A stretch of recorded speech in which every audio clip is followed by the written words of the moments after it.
Hey guys, welcome back to my channel. Today I'm going to talk about that cliche word, comparison. It's something that we all do. It's something that everyone is guilty of at times. We all look to the left and right and see what everyone else is doing and compare ourselves to other people. Sometimes it's healthy, sometimes it's not. In a society of complete overstimulation, we have unlimited options of what to do. We have social media throwing us 1,000 things a day.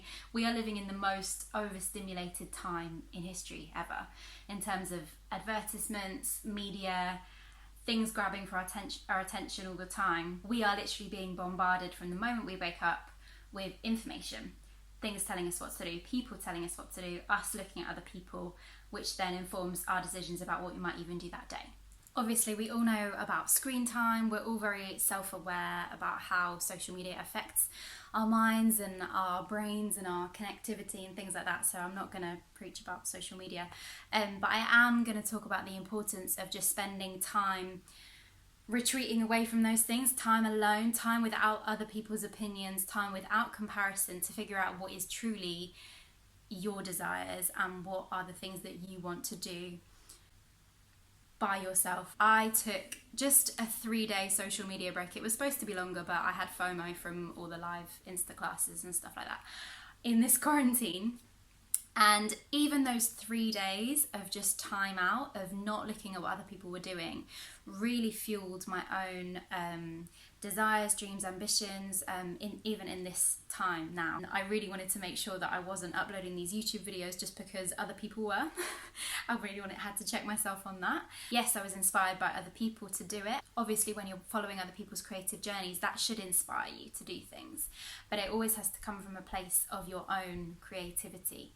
And I think sometimes we need to strip everything back, get rid of all the distractions, spend time alone. For me, that means spending time alone with God, praying, just connecting back spiritually and making sure that I'm anchored there before I do anything else. When it comes to our creative journey, I think everyone will benefit the most from us doing things organically from a real authentic place, doing things that we believe in and doing things that we know to be true of ourselves. I think we all need to be authentic as creatives. I think how sad would it be if you kind of look around and everyone is watered down versions of themselves through comparison and through not being 100% who they are called to be because they're just doing the things that they think they might need to do.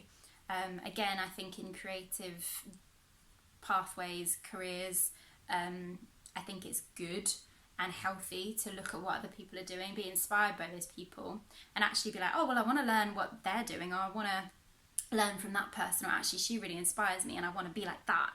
But actually just harness it to who you are rather than trying to be like that person or trying to do exactly what that person's doing. I think we need to be in a place of healthy comparison, almost like healthy competition, looking at those around us, going, yeah, sick. I'm going to add that to my belt and I'm going to make it my own. I can't remember if this is something that someone said to me or whether I've made it up, but imagine you are on a deserted island away from London life, wherever it is you live, away from people, away from opinions. What things would you care about most? What would be your core longings? What would be the things that make you want to get up in the morning? What would be what's inspiring you? Because I think if we take ourselves away and we go on that little retreat with ourselves, we'll find so much more about ourselves than we did if we stayed in the busyness and in the midst of what everyone else is doing.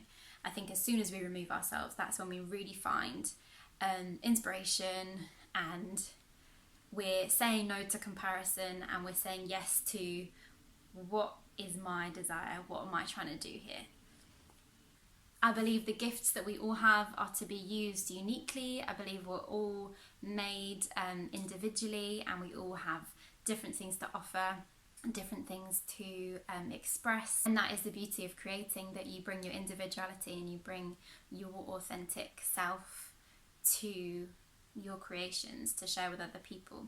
I hope this first of all made sense and secondly inspired you to say no to comparison, but to be inspired in a healthy way by other people, to not see your shortcomings but to see all of your potential, to take a bit of time out, whether that is social media or TV or anything, whatever it is that gives you a bit too much stimulation sometimes, to just step back, look at what you truly believe in, know about yourself, what are your strengths, what do you really long to do, what are your desires, and create off the back of that.